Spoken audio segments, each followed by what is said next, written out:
Escuchemos palabras de vida. Los enemigos de Jesús no tardaron en organizarse. Tan pronto el Galileo comenzó a predicar, su mensaje levantó sospechas en el liderazgo religioso tradicional. Tan pronto el Galileo comenzó a hacer milagros, sus acciones le ganaron el desprecio de los fariseos, de los escribas, de los saduceos.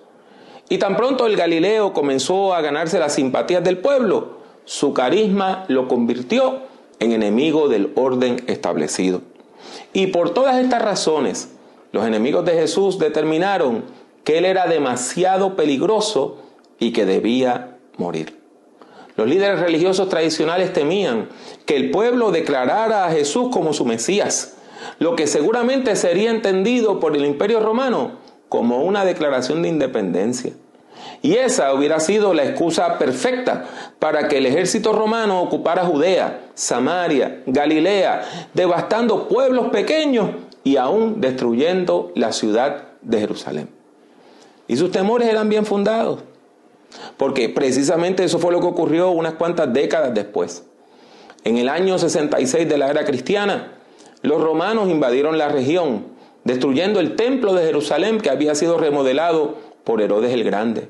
Y en el año 135 volvieron a invadir la región para aplastar una rebelión dirigida por un hombre llamado Simón Bar Cosibá, conocido como Bar Kokhba, que quiere decir el hijo de la estrella. Y como resultado de esa revuelta, Jerusalén no solamente fue destruida, sino que todas las personas judías fueron expulsadas de la ciudad.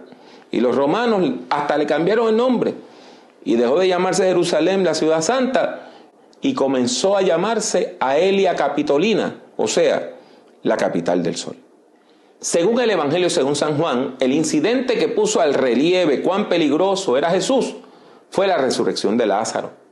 De acuerdo a los versículos 45 al 48 del capítulo 11, los líderes del judaísmo tradicional reaccionaron con temor y con espanto al milagro que hizo Jesús. Dice la Biblia, muchos de los judíos que habían venido para acompañar a María y que vieron lo que hizo Jesús, creyeron en él. Pero algunos de ellos fueron a los fariseos y les contaron lo que Jesús había hecho. Entonces los principales sacerdotes y los fariseos reunieron al concilio y dijeron, ¿qué haremos? Este hombre está haciendo muchas señales. Si lo dejamos así, todos creerán en él. Entonces vendrán los romanos y destruirán nuestro lugar santo y nuestra nación. Estos dignatarios, que eran personas que aparentaban tener piedad, seguramente se sorprendieron al escuchar las palabras de Caifás, el sumo sacerdote, quien con sangre fría propuso una estrategia macabra para solucionar el problema que presentaba el ministerio de Jesús. Propuso asesinar al maestro Galileo.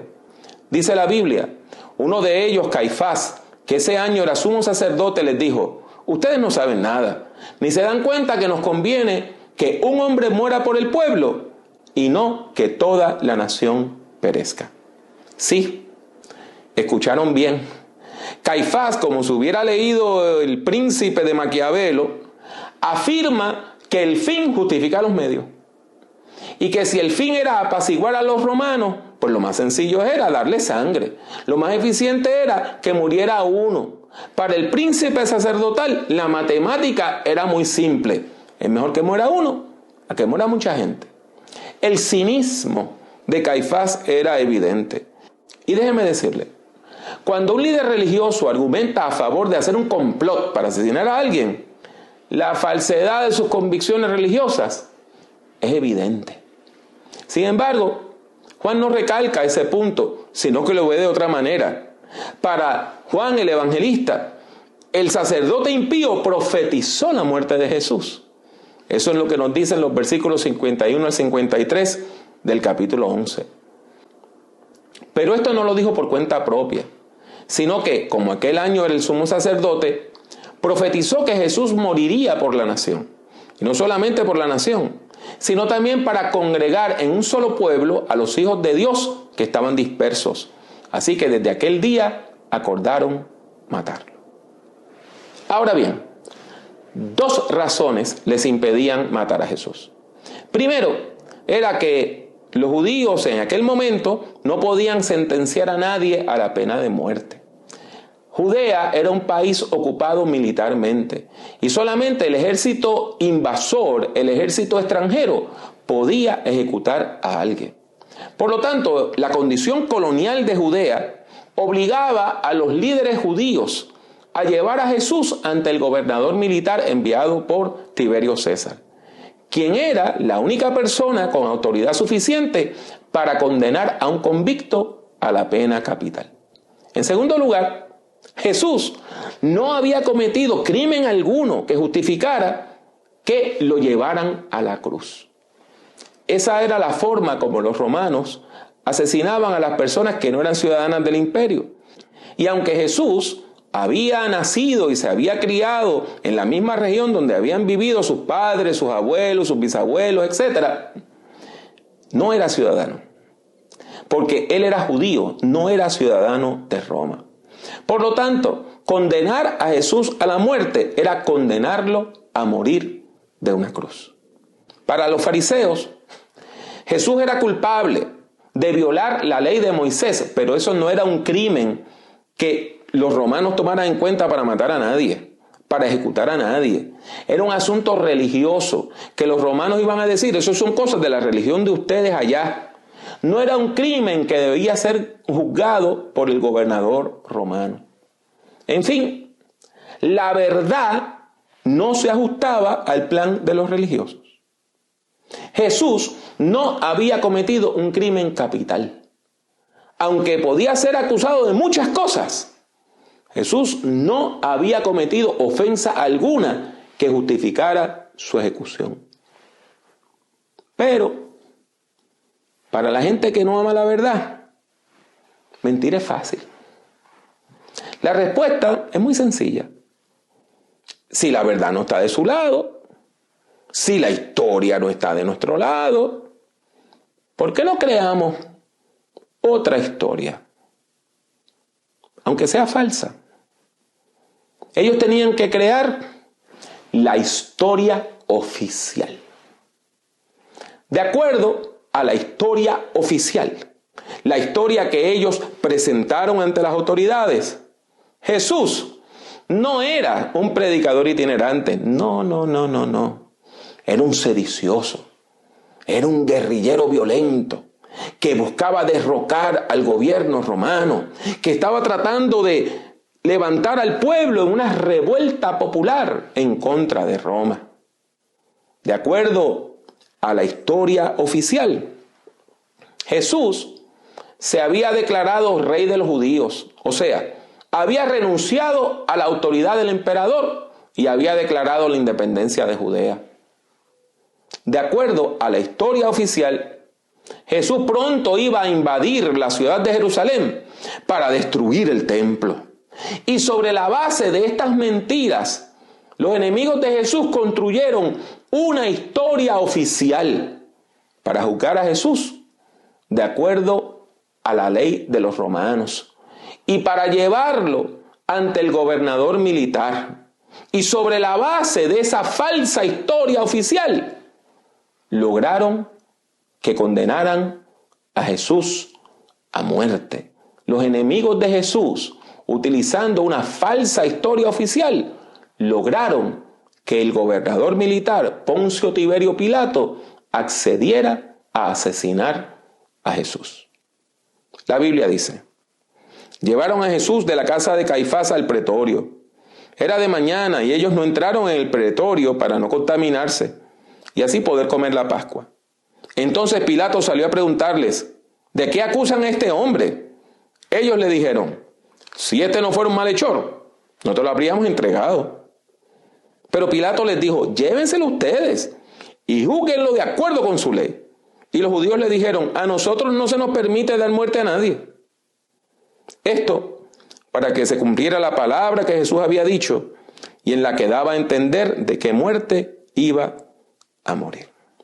Los fariseos, los escribas, los herodianos, los sacerdotes, los miembros del concilio, la legislatura judía, el parlamento colonial que gobernaba Judea, crearon una historia oficial. Y sobre la base de esa historia oficial, acusaron a Jesús. Y Jesús fue encontrado culpable y fue condenado a morir en una cruz. Pero solamente hay un pequeño problema con la historia oficial, que es falsa. La historia oficial es falsa. La historia oficial es mentira. Es tan falsa como un billete de $3.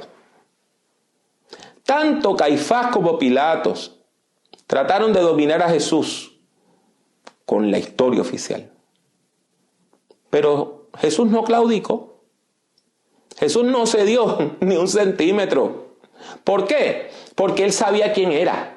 Porque Jesús sabía quién era. Porque Jesús dijo, yo sé quién yo soy. Y yo sé quién me ha llamado. Y yo sé cuál es mi misión. Cuando usted tiene un sentido de identidad. Y usted tiene un sentido de misión. Y usted tiene una relación con Dios. Nadie puede moverle.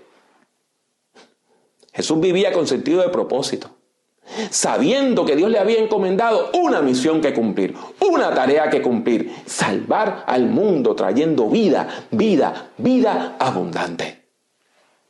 La historia oficial solo tiene poder cuando la gente la cree. Escuche lo que le estoy diciendo. Es cuando la gente cree la mentira y dice que la mentira es verdad, que entonces esas falsas historias empiezan a tener poder. Nuestros enemigos, motivados por las fuerzas del mal, del pecado y de la muerte, también han hilvanado historias oficiales falsas en contra suya y en contra mía. De acuerdo a esas historias, usted no vale nada. Usted no tiene valor. De acuerdo a esas historias, usted nunca va a llegar a hacer nada en la vida. Nunca va a tener logro. Es más, de acuerdo a esas historias, usted no merece vivir. Y nuestros enemigos, que a veces pueden ser hasta nuestros propios familiares, nos repiten esas historias al oído, esas mentiras una y otra vez, hasta que las creemos. Y cuando las creemos, nos dominan. Las mentiras le dan poder sobre nosotros. ¿Sabe lo que es más triste?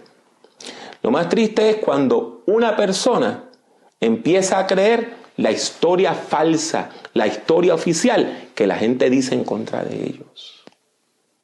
Porque entonces usted se convierte en su propio enemigo, en su propia enemiga. Usted se convierte en cómplice de sus propios problemas. Usted se convierte en su propio verdugo. Pero en esta hora, yo tengo un mensaje de parte de Dios para usted. ¿Está listo para recibir ese mensaje? ¿Está lista para recibir ese mensaje? La historia oficial es falsa. La historia oficial es falsa. Dios sabe que la historia oficial es falsa. Dios conoce que la historia oficial es falsa. Y cuando nosotros nos damos cuenta que esas historias oficiales que han sido hilvanadas alrededor nuestro son falsas, Dios nos libera. Dios nos libera. Saber que eso que han levantado en contra de nosotros es una calumnia, trae libertad y trae liberación. El mensaje central que yo quiero traerles en esta hora es que Dios desea liberarnos de las mentiras con las cuales han tratado de dominarle a usted, con las cuales han tratado de dominarme a mí. Dios desea liberarnos de las mentiras que tratan de dominar al ser humano. Con toda seguridad, usted puede identificarse con Jesús, porque usted también ha sido víctima de personas, grupos o instituciones que han creado una historia oficial en contra de usted. Han creado una narrativa falsa para dominarla, para mantenerle en la pobreza, para mantenerle débil, para mantenerle indefenso, indefensa, vulnerable, manipulable. Pero Dios conoce todas las cosas. Escudriña las mentes y los corazones. Y no hay un rincón del alma que no sea alumbrado por la luz del Evangelio. La buena noticia que yo tengo para usted hoy es que Jesús es la verdad. Juan 14:6, capítulo 14, versículo 6 del Evangelio según San Juan, dice que Jesús dijo: yo soy el camino, la verdad y la vida. Para nosotros, como personas de fe, la verdad no es algo que se escribe o se lee. La verdad es alguien. La verdad es Jesús. Jesús es la verdad hecha ser humano. Jesús es la verdad encarnada en el Dios hombre. Y como Jesús conoce la verdad, Jesús hoy está a su lado para denunciar la falsedad de la historia oficial, para perdonar su pecado, echando el pasado al fondo de la mar, y para darle una vida nueva, transformada por el poder de Dios que se manifiesta por medio del Espíritu Santo. La buena noticia que yo tengo para usted en esta hora es que Dios desea darle una vida nueva, un futuro nuevo, una nueva historia en el nombre de Jesús. Amén.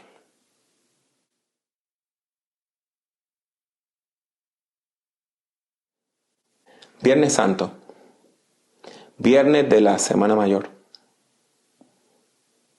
Un buen día para buscar de Dios.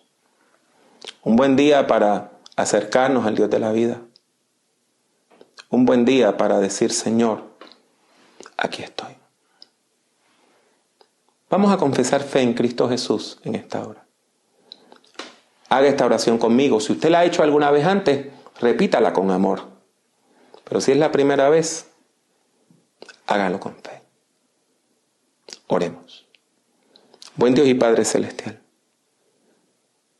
he escuchado tu palabra y respondo con fe. Reconozco mi maldad, me arrepiento de mi pecado. Pido que me perdones. Confieso a Jesucristo como Señor y Salvador. Te pido que me des el don de la salvación y me llenes de tu Santo Espíritu, en el nombre de Jesús. Amén.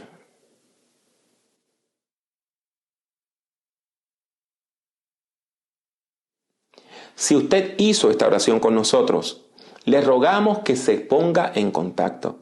Puede escribir a info@movimientolared.com o puede enviarnos un mensaje privado por Instagram o por Facebook. Queremos orar por usted. Le recordamos que el Movimiento La Red, como iglesia digital, como una iglesia en línea, una iglesia online, tenemos un programa completo. Puede adorar con nosotros todos los fines de semana, el domingo a partir de las 9 de la mañana. Los martes a las 7:30 tenemos un encuentro educativo y los jueves tenemos un encuentro de oración. Esperamos que nos acompañe y que visite nuestros lugares en el internet, suscríbase a nuestra página, suscríbase a nuestras redes sociales y vamos juntos a vivir la fe de Jesucristo. Que el Señor les bendiga mucho y que el Señor les bendiga siempre.